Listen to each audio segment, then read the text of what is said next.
मित्रों, आज की जो वीडियो हमारी यह होने वाली है उसका टॉपिक है झूठी कसम खाने वाले इंसान अगले जन्म में ये बन सकते हैं। मतलब अगले जन्म में उनको कौन सी योनि में उनका जन्म होगा, इस विषय में वीडियो होने वाली है। तो मित्रों, सबसे पहले तो मैं आपको ये बता दूं कि हमें झूठी कसम बिल्कुल भी नहीं खानी चाहिए और क्यों नहीं खानी चाहिए उसके बारे में भी मैं आपको इस वीडियो में बताऊंगा। और झूठी कसम खाने से हमारे साथ क्या क्या अनिष्ट होते हैं वह भी मैं आपको बताऊंगा। मित्रों, आजकल तो एक फैशन सा बन चुका है झूठी कसम खाने का। मित्रों, सबसे पहले तो मैं आपसे एक बात यह कहना चाहता हूं कि वीडियो को आप पूरा जरूर देखें। वीडियो वाकई में बहुत अच्छी है और यह जो विषय है यह आपके काम आने वाला है, जो आपके जीवन को सार्थक बनाएगा और सरल बनाएगा। तो वीडियो को प्लीज पूरा देखिए और वीडियो अच्छी लगने पर वीडियो को लाइक करें और अपने प्यारे चैनल को सब्सक्राइब भी जरूर करें।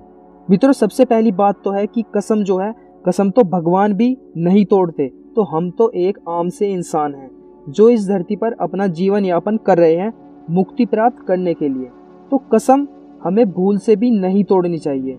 मित्रों, यह जो हम कसम तोड़ते हैं और कसम को ऐसा मानते हैं कि इसको हमने तोड़ दिया, हमने कसम झूठी खा ली तो हमारे साथ कुछ नहीं हो सकता, हमारे साथ कुछ भी नहीं हुआ, या हमें 1 साल हो गया 2 साल हो गए झूठी कसम खाते खाते और हमारे साथ तो कुछ भी नहीं हुआ, मैं रोज आने की झूठी कसम खा रहा हूँ लेकिन मेरे साथ ऐसा कुछ नहीं होता। तो ऐसी गलती बिल्कुल भी ना करें। इस तरह के विचार अपने मन में बिल्कुल भी नहीं लाए, क्योंकि यह जब आपके साथ होगा, मतलब आप ये जो झूठी कस्में वादे करके अपने ऊपर पाप चढ़ाते जा रहे हैं, तो आप इतने पछताएंगे कि आप सोचेंगे कि आखिर मैं तभी क्यों नहीं रुक गया जब मैं झूठी कसम खा रहा था।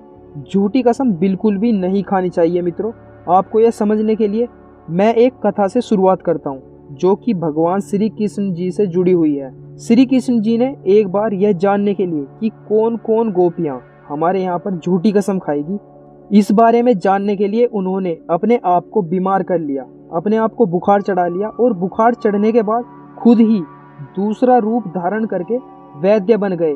मतलब आजकल जिसे हम डॉक्टर कह देते हैं, वो वैद्य बन गए। वैद्य बनकर वह खुद को देखने आए और सभी से कहा कि इनका उपचार करने के लिए एक बहुत ही कठोर उपाय करना होगा, जिसके लिए एक ऐसी पतिव्रता स्त्री की जरूरत पड़ेगी जो बिल्कुल अपने पति धर्म को मानती हो और जिसने कभी भी किसी पराये पुरुष के लिए अपने मन में कोई भी स्थान ना रखा हो। मतलब उसने जिससे शादी की है उसी को अपना पति माना हो, उसी की अर्धांगिनी बन के रह रही हो और उसका ही मन मस्तिष्क में सिर्फ उसे ही बसा रखा हो। लेकिन अगर कोई दूसरी महिला इस चीज को करेगी तो यह उपाय बिल्कुल भी काम नहीं करेगा। अब वैद्य जी स्वयं कृष्ण भगवान थे जो वैद्य बन के आए थे परीक्षा लेने के लिए। तो उन्होंने कहा कि देखिए, इसके लिए आपको जमुना जी के ऊपर एक पुल बना हुआ है, एक बाल का पुल बना हुआ है जो कि श्री कृष्ण जी के बाल से ही बना हुआ था। भगवान श्री कृष्ण ने ही वह पुल बनाया था जमुना जी के ऊपर। भगवान श्री कृष्ण ने इसी चीज को परखने के लिए वो बनाया था कि कौन कौन झूठी कसम खाएगी यहाँ पर, यह देखने के लिए। तो भगवान श्री कृष्ण अपनी लीला आगे करते हुए कहते हैं कि जो भी पतिव्रता स्त्री इस पुल पर 3 बार इधर से जाएगी और 3 बार उधर से जाएगी और बीच में जाकर फिर एक मटके में जमुना का पानी भरेगी, वो मटका माटी का होना चाहिए और उसमें 100 छेद होने चाहिए और उसे यमुना के बीच में जाकर, मतलब उस पुल के बीचों बीच जाकर उस मटके में पानी भरना पड़ेगा और वह पानी लाकर श्री कृष्ण जी को पिलाना पड़ेगा। जो भी स्त्री इस कार्य को कर देगी तभी भगवान श्री कृष्ण जी का जो बुखार है, जो बीमारी है, वह ठीक हो पाएगी, नहीं तो ये ऐसे ही बीमार पड़े रहेंगे। लेकिन ध्यान रहे, यह उपाय सिर्फ पतिव्रता स्त्री ही कर सकती है। तो भगवान श्री कृष्ण ने कहा कि मैं आप सभी को यह कसम देता हूँ कि कोई भी ऐसी स्त्री मेरे लिए पानी बिल्कुल भी ना लाए जो पतिव्रता ना हो। भगवान श्री कृष्ण ने वहाँ पर सभी जो गोपियाँ थी खड़ी हुई उन सभी को यह वचन दे दिया कि कोई भी ऐसी स्त्री पानी नहीं ला सकती जो पतिव्रता ना हो।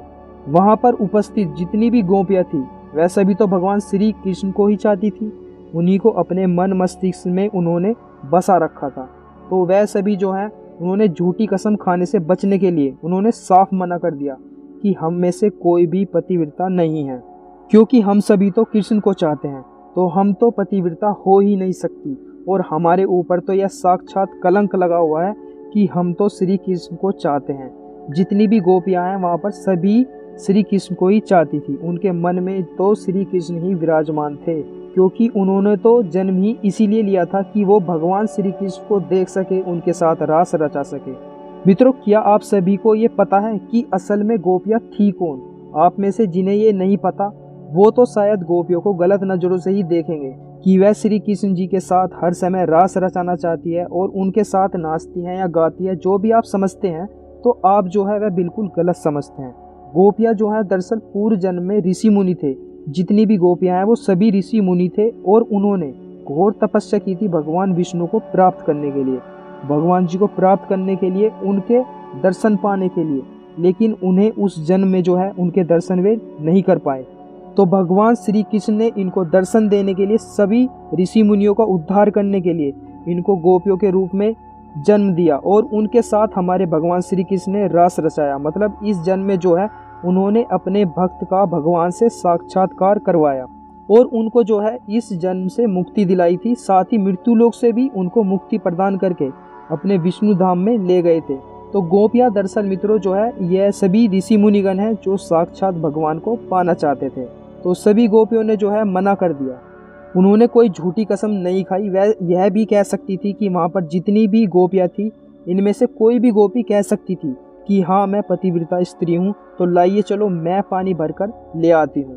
तो उनको पता था, क्योंकि त्रेता युग में तब तक कोई इतना ज़्यादा कलयुग नहीं था। उस समय थोड़ा सा आगमन तो हो चुका था, लेकिन कलयुग इतना भी नहीं था कि कोई भी ऐसे ही किसी की झूठी कसम खा ले। तो उस समय बहुत ही मान होता था कसमों का। तो उनमें से किसी भी गोपी ने जो है झूठी कसम ना खाते हुए सबने सच बता दिया कि हम में से कोई भी अब पतिव्रता स्त्री नहीं बची है। मित्रों, यह कथा बहुत ही लंबी है, तो इस कथा को अगर आप पूरा सुनना चाहते हैं तो आप कमेंट बॉक्स में बता सकते हैं कि ये कथा आपको पूरी सुननी है। तो अभी हम अपने विषय पर वापस आते हैं, झूठी कसम के ऊपर। तो इसलिए यह कथा तो मैं थोड़ा छोटा कर देता हूँ। तो तभी जो है वहाँ पर राधा जी का नाम लिया जाता है और राधा जी कृष्ण जी के लिए यमुना से पानी भर के लाती है। मतलब 100 छिद्रों वाला जो मिट्टी का मटका है उसमें जल भर के लाना था। 3 बार जमुना जी के दूसरी तरफ जाना था और फिर दूसरी तरफ से फिर बीच में से जमुना जी में से जो है जल उठाना था और वह श्री कृष्ण जी को पिलाना था और उनके ऊपर डालना था। राधा जी ने जब ऐसा किया तो श्री कृष्ण जी ठीक हो गए। उन्होंने तो लीला ही रची थी यह सारी झूठी कसम को देखने के लिए। अब श्री कृष्ण जी जो है ठीक हो गए तो सबको पता चल गया कि राधा जी पतिव्रता है। लेकिन क्योंकि किसी को पता नहीं था कि राधा जी का विवाह जो है श्री कृष्ण जी से हो चुका था, तो सभी यह सोच रहे थे कि यह तो कुंवारी है अभी और आखिर यह कैसे पतिव्रता हो सकती है। तो मित्रों, मैं आपको बता दूं कि राधा रानी और श्री कृष्ण जी ने जो है विवाह कर लिया था। वह दोनों पति पत्नी थे और मित्रों वे दोनों इस जन्म से नहीं, वे तो जन्मों जन्मांतर से ही पति पत्नी थे। वैसे भी इस जन्म में भले ही वे एक न हो पाए हो, वह भी श्राप के कारण। और वह श्राप भी किसका? सुदामा जी का। सुदामा जी के श्राप की वजह से वह दोनों इस जन्म में एक नहीं हो पाए थे। यह भी एक बहुत ही लंबी कथा है मित्रों। अगर आपको यह कथा भी सुननी है तो आप कमेंट बॉक्स में कमेंट कर सकते हैं, हमसे पूछ सकते हैं इस कथा को पूरी सुनने के बारे में। तो मित्रों, एक तरफ तो गोपियों ने जो है झूठी कसम नहीं खाई वहाँ पर, और दूसरी तरफ राधा जी ने अपने पति के प्राणों की रक्षा करने के लिए अपना पतिव्रत धर्म निभाया। मित्रों, आजकल तो हम देखते हैं कि आजकल तो जो है कोर्ट में झूठी कसम खा ली जाती है, गीता के ऊपर हाथ रखकर। गीता को कुछ नहीं माना जाता। यहाँ तक कि कोर्ट के बाहर तो पैसे लेकर भी यह झूठी कसम खाने वाले लोग होते हैं। वे झूठे लोग जो गवाह बन जाते हैं और कहते हैं कि हमें पैसे दीजिए, हमें बताइए कौन सी झूठी कसम खाने से आप केस जीत सकते हैं। लेकिन कोर्ट वाले भी तो जो जज बैठे हैं वे गीता के ऊपर इस वजह से ही कसम खिलवाते हैं उनसे, जिससे वे वचनबद्ध हो जाएं कि हाँ मैं वचनबद्ध हूँ।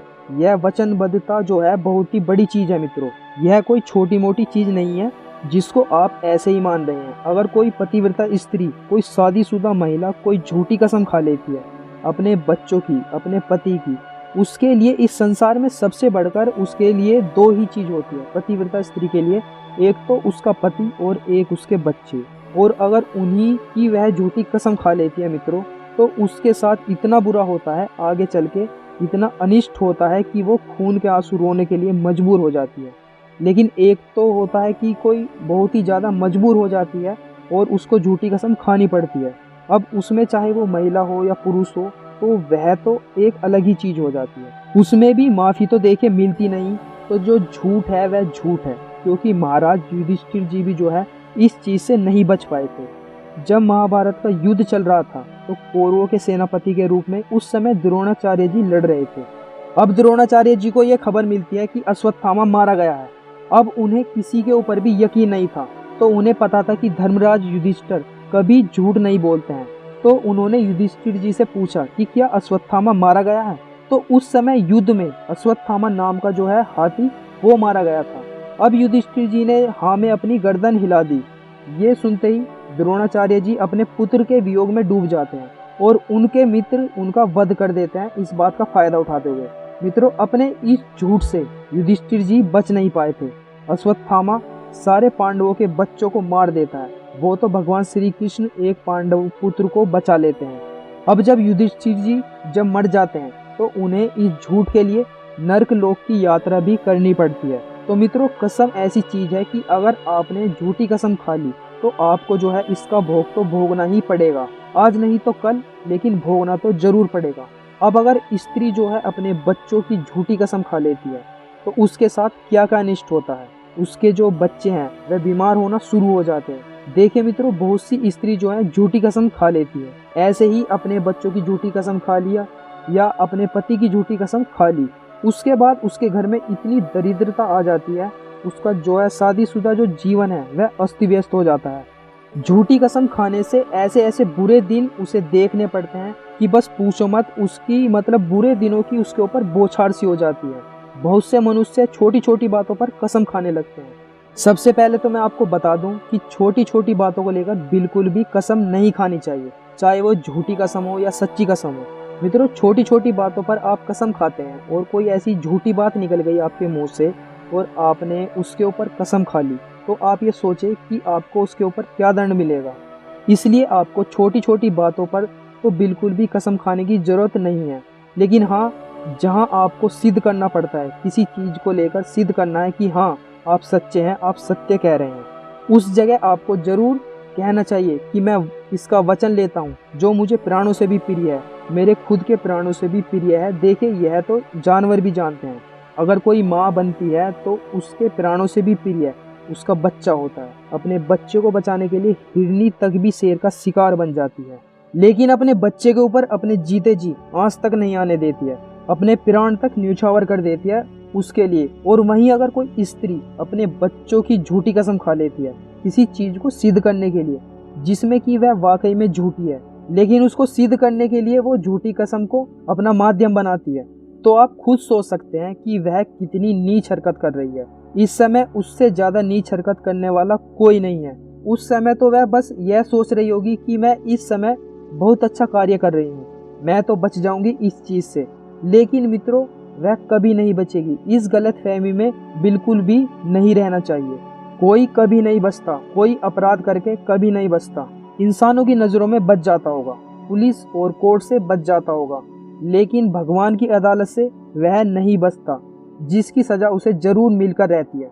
मित्रों, अब आप खुद सोच लीजिए, अगर आप यह नहीं मानते कि आपको झूठ का जो है दंड नहीं मिलता है, यह सब झूठी ढकोसलेबाजी वाली बातें हैं, तो अब आप खुद सोच लीजिए कि आप किसी को कसम देकर यह पूछ रहे हैं कि कसम खाओ कि तुमने उस काम को नहीं किया और उसने वह काम किया है, लेकिन वह आपसे झूठी कसम खाकर यह कह देती है। मतलब आपकी प्रेमिका या पत्नी ही मान लीजिए, वह झूठी कसम खा लेती है कि मैं उसके साथ नहीं घूम रही थी। आप यह पूछना चाह रहे हैं कि तुम किसी अन्य व्यक्ति के साथ थी, और वह झूठी कसम खा लेती है कि मैं नहीं घूम रही थी, मैं कसम खाती हूँ। और बाद में आपको पता चलता है सच का कि वह तो आपके सामने झूठी कसम खा रही थी, और आप उसको यह प्रूफ करके दे देते हैं कि देखो, यह रहा मेरे पास सबूत कि तुम उसके साथ घूम रही थी और तुमने मेरे से झूठ बोला। झूठ तो बोला ही बोला, साथ में तुमने तो झूठी कसम तक भी खा ली, तो अब तो वो आपकी नज़रों में से ही गिर जाएगी। तो मित्रों, सबसे पहले तो आपका उस पर से भरोसा ही खत्म हो जाएगा। बताओ, आपके मन में वह गिरेगी या नहीं? आप भले ही उसका साथ ना छोड़ें, लेकिन यह मान लीजिए आप उसके ऊपर भरोसा कर नहीं पाएंगे। कैसे करेंगे आप उसके ऊपर भरोसा? हमारे समाज में एक कसम ही तो ऐसी चीज है कि अगर कोई कसम खा लेता है तो हाँ, हम यह मान लेते हैं कि हाँ वाकई में वह सत्य कह रहा है, क्योंकि वह कसम खा रहा है। तो हो सकता है कि वह सत्य कह रहा है कि उसने यह चीज़ नहीं करी। ये हमारे मन में जो है यह विचार आया होगा, या हो सकता है हमारे मन का ही यह वहम हो। लेकिन अगर वह अपनी कसम से झूठा निकल जाता है तो आपकी नज़रों में तो वो व्यक्ति गिर गया हमेशा के लिए, और आप उस पर भरोसा कैसे करोगे? आप उस पर पूरी जिंदगी भरोसा कैसे करोगे? भरोसा नहीं होगा मित्रों, यह गारंटी की बात है कि नहीं होगा। आप खुद आजमा लीजिए, अगर आपके साथ ऐसा कोई करता है और आप उसकी सत्यता को जांचिए, अगर वह कसम उसकी सच्ची निकलती है तो आपका जो भरोसा है वह दुगना हो जाएगा। लेकिन अगर वहीं उसकी वह कसम झूठी निकलती है तो आपका जो है विश्वास, जो भरोसा है वह टूट जाएगा उसके ऊपर से, और आप बिल्कुल मतलब उससे जो है अलग अलग हो जाओगे। आप उसके ऊपर भरोसा नहीं कर पाएंगे कभी भी जिंदगी में। आप जब भी उसके ऊपर भरोसा करना चाहेंगे तो एक बार आप सोचेंगे कि तू भरोसा कर तो रहा है इसके ऊपर, लेकिन क्या यह भरोसा करना सही है? क्या इसके ऊपर भरोसा किया जा सकता है? तो आप अपने उस भरोसे की, उस कसम की सत्यता क्या है, उसको आप हर समय जांचने की कोशिश करेंगे कि देखूं तो सही कि इसने इस बार भी झूठी कसम तो नहीं खाई। और इस बार आपके मन में हमेशा यह डर रहेगा और आप मन में ये ही सोचेंगे कि काश इस बार इसकी कसम सच्ची निकल जाए। मित्रों, यह होता है और सभी के साथ होता है। फिर आप चाहे उसे अपने जीवन में प्रेमी मानिए, प्रेमिका मानिए, माता मानिए, पुत्र मानिए, दोस्त मानिए, भाई या बहन मान लीजिए, आप कोई भी मान लीजिए, उसने वो मजबूरी में ही झूठी कसम क्यों ना खाई हो, लेकिन उसके ऊपर से आपका भरोसा तो टूट ही जाएगा। और यह स्वाभाविक सी बात है, इसमें ऐसी कोई साइंटिफिक चीज़ तो है नहीं, या जादू टोना टोटका ऐसा कुछ नहीं है, यह तो स्वाभाविक सी बात है मित्रों। इसलिए कहा गया है कि झूठी कसम बिल्कुल भी नहीं खानी चाहिए। ये एक वचन होता है। आपने वो पिक्चर तो देखी ही होगी, बाहुबली वाली, जिसमें महारानी कहती है कि मेरा वचन ही है शासन। तो उसने अपने वचन के लिए अपने पुत्र तक को, जो उसे प्राणों से भी प्रिय होता है, उसको भी मारने के लिए कह दिया। और प्रभु श्री राम को ही देख लीजिए आप, उनके वंश में तो यह परंपरा थी कि रघुकुल रीत सदा चली आई, प्राण जाए पर वचन न जाए। तो मित्रों, अब जिस स्त्री ने अपने बच्चों की झूठी कसम खा ली, तो उसका जो बच्चा है वह उसकी आंखों के सामने ही बीमार होना शुरू हो जाएगा। मतलब कुछ भी बीमारी उसको हो सकती है, और उसकी खुद भी समझ में नहीं आएगा कि उसका बच्चा जो है अभी तक तो बिल्कुल सही था, लेकिन अचानक से उसको ऐसी बीमारी कहाँ से होनी शुरू हो गई जो उसके आसपास भी नहीं थी। उसके उस बच्चे को ऐसी ऐसी बीमारी होनी शुरू हो जाएगी जिसकी भी वह झूठी कसम खाएगी, जिस बच्चे की भी उसने झूठी कसम खाई है मित्रों। अपने प्राणों से प्रिय उस बच्चे को तड़पता देखकर उसे एक तरह से नरक की यातना ही मिल जाएगी। अगर मित्रों कोई स्त्री अपने पति की झूठी कसम खा लेती है तो उसका पति बीमार होना शुरू हो जाएगा, उसके पति का जो कामकाज है वो ठप हो जाएगा, बिल्कुल कर्जा हो जाएगा सर पर उसके, और तो और उनका शादीशुदा जो जीवन है वो भी अस्त व्यस्त हो जाएगा बिल्कुल। उनके बीच में मार पिटाई, गाली गलौज इस तरीके से होने शुरू हो जाएगी। उसका वही पति जो उसे अपने प्राणों से भी प्रिय है, वही उसको धुतकार रहा है, मार रहा है। अब उस स्त्री का दिमाग थोड़ा दौड़ेगा कि ये हो क्या रहा है, उसके साथ उसने ऐसी कौन सी गलती की है जो उसके साथ यह सब कुछ हो रहा है। तो किसी चीज़ के होने ना होने के पीछे एक वजह होती है मित्रों, और वह वजह जब हमें पता चल जाती है तो उसके बाद ही हमें पता चल पाता है कि वह क्यों हुआ। बहुत सी बार ऐसा होता है कि हमें पता ही नहीं चल पाता हमने झूठी कसम खाई थी, जो कि 8 साल पहले खाई हो या 10 साल पहले खाई हो। तो अब हमें कहाँ याद होगा कि हमने हाँ कसम खाई थी इस चीज़ को लेकर, और यह इस वजह से हो रहा है। मतलब करनी सामने ज़रूर आती है, चाहे अब ना आए तो 10 साल बाद आए या 20 साल बाद आए।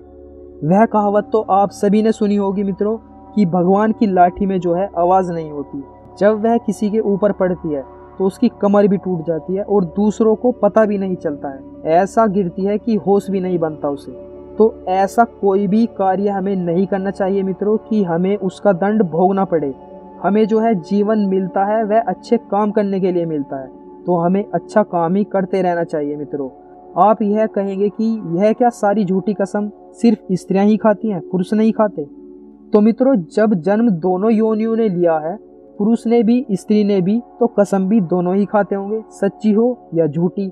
जब झूठी कसम दोनों ही खाते हैं तो दंड भी दोनों को ही मिलेगा। क्योंकि मित्रों, ये जो भेदभाव जो देखा जाता है न्याय देने में, वह सिर्फ मनुष्य में ही देखा जाता है। भगवान के यहाँ जब दंड दिया जाता है तो वह यह नहीं देखते कि वह स्त्री है या पुरुष है, क्योंकि उस समय उनके सामने जाती है आत्मा। वो आत्मा को दंड देते हैं सिर्फ। वह इतना कठोर दंड होता है उस समय कि आप सोच भी नहीं सकते, आपकी तो रूह कांप जाएगी। ऐसे ऐसे दंड तो यहाँ पर दिए भी नहीं जा सकते। जिस समय उनको उनके कर्मों की सजा दी जाती है, जितना खराब उन्होंने कर्म किया होगा उतना ही कठिन उनको जो है दंड वहाँ पर भोगना पड़ेगा। और वह जो दंड है वह पता नहीं कितनी योनियों तक उनको भोगना पड़ेगा। हमारे धर्म में तो कहते हैं ना 84 लाख योनियाँ होती हैं, तो हो सकता है पूरी 84 लाख योनियों तक उसे दंड भोगना पड़े। मतलब जैसा जो मनुष्य कर्म करता है उसे उसी के हिसाब से उसको दंड भी भोगना पड़ता है। तो चलिए अपने विषय पर दोबारा आते हैं मित्रों, झूठी कसम के ऊपर। मित्रों, अगर कोई पुरुष अपनी पत्नी की झूठी कसम खाता है, अपने बच्चों की झूठी कसम खाता है, तो उसके लिए मतलब उसका संसार क्या है? तो शादी के बाद उसका जो संसार है, प्रथम जो उसका संसार होगा, उसका परिवार होगा, उसमें उसकी पत्नी होगी, उसके बच्चे होंगे। द्वितीय संसार होगा उसकी माता, उसके पिता। शादी के बाद यह उसका द्वितीय संसार हो जाता है। लेकिन उसका जो कर्तव्य है वह शादी के बाद खत्म नहीं होता है मित्रों। इस बात को जो है आप बिल्कुल भी अलग करने की कोशिश ना करें। वह कर्तव्य उसका खत्म नहीं होता। अपने माता पिता के प्रति उसको अपना कर्तव्य पूरा करना ही होगा, चाहे कुछ भी हो जाए, कर्तव्य तो उसको पूरा करना ही होगा। अगर वह इस कर्तव्य को पूरा नहीं करेगा तो उसके ऊपर तो माता पिता का जो भार है, जो ऋण है, वह कैसे उतरेगा इस जीवन में। अगर उसने अपने माता पिता ठुकरा दिए शादी के बाद, उसने कहा कि मेरा संसार तो यही है, जो मेरा परिवार है वो यही है, आप तो मेरा संसार नहीं है, या मैं आपको कुछ भी नहीं मानता, तो उसे अपना ये कर्तव्य तो पूरा करना ही होगा। इस जन्म में नहीं करेगा तो अगले जन्म में फिर करेगा, वो भी दंड के साथ पूरा करेगा। हो सकता है अगले जन्म में उसको ऐसा हो कि दंड के रूप में वह अनाथ ही पैदा हो, माता पिता का उसको सौभाग्य ही प्राप्त ना हो। उस जन्म में वह माता पिता के साय से वंचित रहे और वह तरसे अपने माता पिता के प्रेम के लिए। तो ऐसा बिल्कुल भी ना करें मित्रों। शादीशुदा जिंदगी भी आपकी जरूरी है, लेकिन माता पिता भी आपके जरूरी है। शादी के बाद आपका अपना परिवार हो जाता है, लेकिन माता पिता भी उसी परिवार का हिस्सा ही होते हैं मित्रों।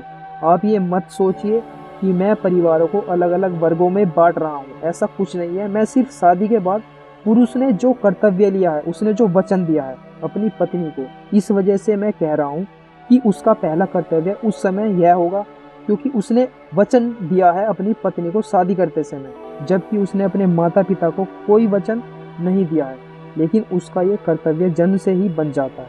अब अगर मित्रों कोई पति अपनी पत्नी की झूठी कसम खाता है किसी चीज को लेकर, मतलब वह बाहर किसी पराई स्त्री के साथ गमन करके आ रहा है, घूम के आ रहा है, उसके साथ मतलब कुछ भी आलिंगन वगैरह कुछ भी आप सोच लीजिए, अपने आप ही कुछ ऐसा काम करके आ रहा है जो गलत है।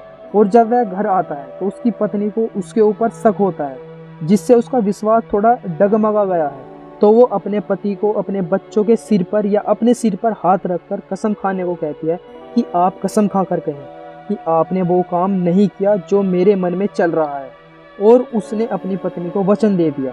अब चाहे वह नशे में हो, कैसे भी हो, वह उसकी अपनी हेडक है। अब यह बिल्कुल भी नहीं चलेगा कि मैं नशे में था या फलाने में ढिमकाने में था, ऐसा कुछ नहीं चलता है मित्रों। अगर आप कसम खा रहे हैं तो उस कसम का मान बनाए रखें। कभी भी झूठी कसम मत खाइए, क्योंकि झूठी कसम वह जब भी मानी जाएगी अगर आप नशे में हैं। अगर आप नशे में धुत हैं, अपने होशो हवास में नहीं है उस समय, तो मत खाइए कसम। कह दीजिए कि मैं बाद में खाऊंगा कसम, अभी मुझे नशा है। थोड़ा होश में आकर उस चीज़ को सोचिए, समझिए कि कसम खाने के बाद क्या होगा, क्या नहीं होगा आपके साथ।